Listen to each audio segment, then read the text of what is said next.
आज हम पढ़ेंगे गुणसूत्र। इसकी जो सर्वप्रथम जानकारी दी है वो दी है होप मिनिस्टर ने।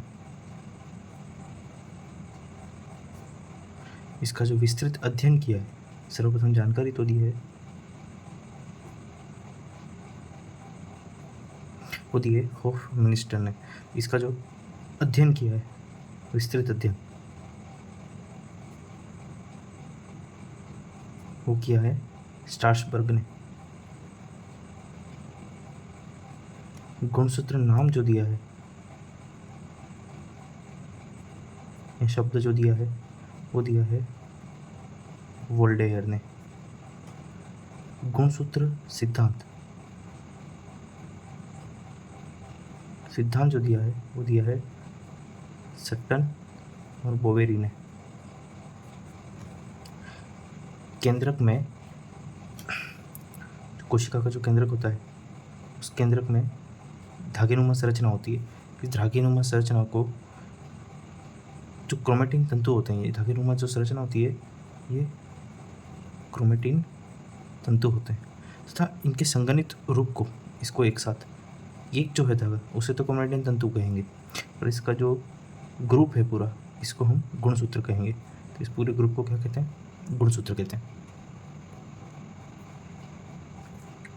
प्रत्येक जीव में गुणसूत्र की संख्या निश्चित होती है तथा यह द्विगुणित रूप में होते हैं। मनुष्य में गुणसूत्र 2n यानी कि 23 जोड़ी 46 गुणसूत्र होते हैं। द्विगुणित में 2 के जोड़ों के रूप में पाए जाते हैं। मनुष्य में गुणसूत्र जो होते हैं वो 2n के रूप में यानी कि 23 जोड़ी गुणसूत्र मनुष्य में पाए जाते हैं। युग्मकों में गुणसूत्र अगुणित होते हैं तथा गुणसूत्र के अगुणित समुच्चय को जीनोम कहते हैं। गुणसूत्र सर्वाधिक स्पष्ट मेटाफेज अवस्था में दिखाई देते हैं और गुणसूत्र की आकृति का अध्ययन एनाफेज अवस्था में होता है। गुणसूत्र की संख्या टोटल 4 अवस्थाएं होती हैं किसी भी कोशिका के निर्माण में। तो सबसे पहले होती है प्रोफेज, प्रोफेज के बाद आती है मेटाफेज, मेटाफेज के बाद आती है एनाफेज, और एनाफेज के बाद में आती है टीलोफेज। तो जो मेटाफेज अवस्था होती है, इस अवस्था में गुणसूत्र स्पष्ट नजर आते हैं। गुणसूत्र की आकृति का जो अध्ययन है वो एनाफेज अवस्था में होता है कि उसकी आकृति कैसी है, ये हम एनाफेज अवस्था को देख के समझते हैं। गुणसूत्र की जो संख्या है, पादपों में सबसे कम गुणसूत्र, बात करें पादपों में सबसे कम और सबसे अधिक। पादपों में सबसे कम गुणसूत्र जो होते हैं वो होते हैं हेप्लोपेपस ग्रेसिलस। पादप में 4 गुणसूत्र होते हैं, जबकि सर्वाधिक जो होते हैं वो गुणसूत्र ओफियोग्लोसम 1260 गुणसूत्र होते हैं। ये था पादपों में। अब हम देखें जंतुओं में। जंतुओं में सबसे कम गुणसूत्र होते हैं स्किटिस मेगासिफेला, मात्र 2 गुणसूत्र होते हैं इसमें। सर्वाधिक जो होते हैं वो होते हैं अलोकेंथा 1600। एक बार फिर से इसको पढ़ लेते हैं। गुणसूत्र, सर्वप्रथम जानकारी हमको मिलती है होप मिनिस्टर द्वारा। विस्तृत अध्ययन इसका जो किया है वो स्ट्रासबर्ग ने किया है।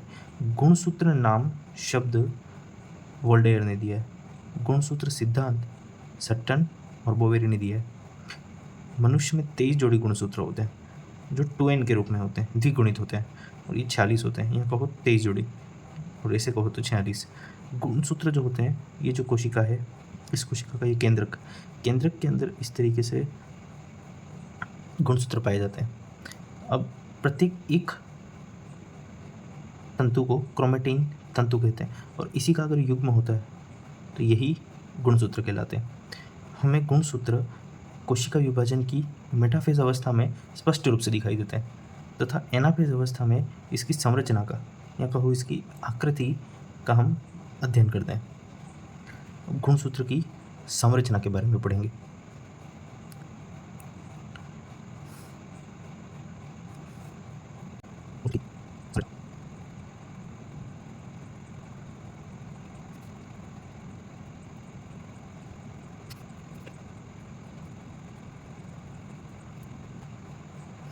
ये गुणसूत्र की संरचना है। गुणसूत्र के जो ये छोर होते हैं, इन्हें हमें टीलोमियर कहते हैं।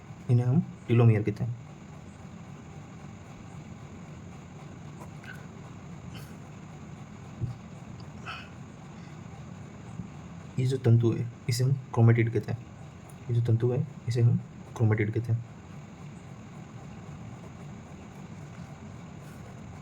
ये तंतु जहाँ आपस में मिलते हैं इसे हम सेंट्रोमियर कहते हैं।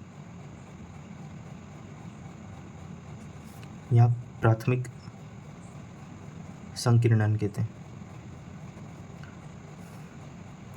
ये भी टीलोमियर है और ये भी क्रोमेटिड है। अब हमको यहाँ पे रेड डॉट दिख रहे हैं। ये जो रेड डॉट है इन्हें हम क्रोमोमियर कहते हैं।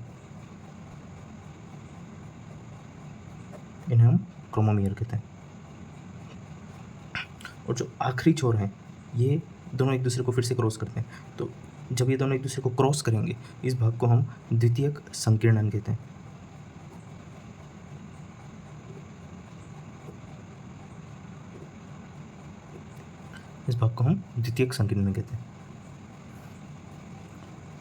प्रत्येक गुणसूत्र 2 क्रोमेटिड से मिलकर बना होता है।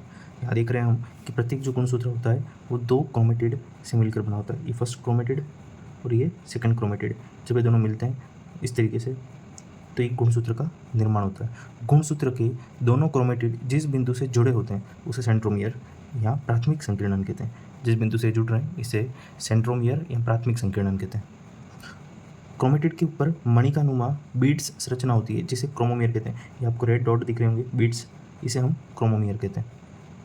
कुछ गुणसूत्रों में द्वितीयक संकीर्णन पाया जाता है तथा मनुष्य में 5 जोड़ी गुणसूत्र सैटेलाइट या अनुषंगी गुणसूत्र होते हैं। मनुष्य में कुछ गुणसूत्रों में द्वितीयक संकीर्णन पाया जाता है और मनुष्य में 5 जोड़ी गुणसूत्र होते हैं, वो सैटेलाइट या अनुषंगी गुणसूत्र होते हैं। अब जब हम गुणसूत्र की बात कर रहे हैं तो हम जीन के बारे में भी जानना ज़रूरी होगा। गुणसूत्र का वह छोटे से छोटा खंड जो किसी संरचनात्मक व क्रियात्मक इकाई हेतु विशेषक होता है उसे जीन कहते हैं। मेंडल ने जीन को कारक या फैक्टर नाम दिया है। जीन का नाम कारक या फैक्टर किसने रखा है? मेंडल ने। मेंडल का पूरा नाम ग्रेगर जॉन मेंडल।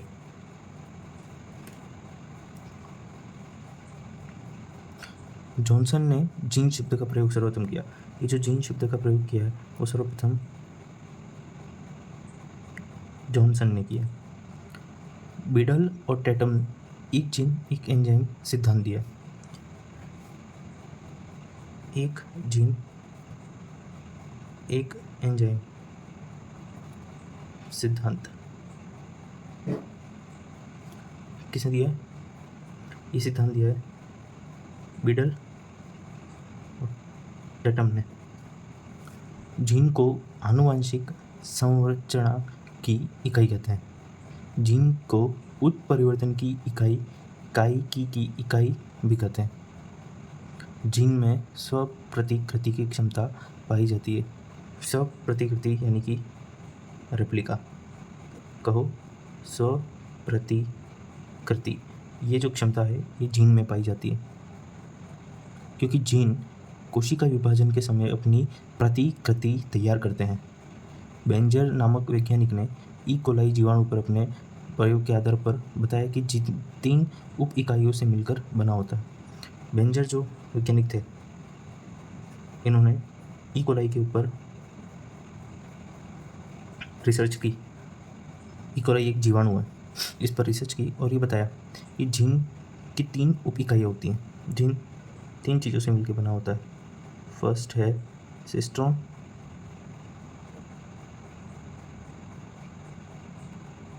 सेकंड है म्यूटॉन, थर्ड है रेकॉन। जो सिस्ट्रॉन है ये जीन की काइकी की इकाई है, जीन की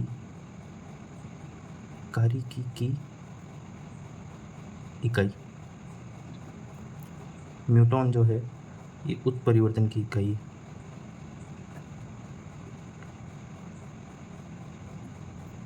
और रेकॉन जो है ये पुनर्योजन की इकाई है।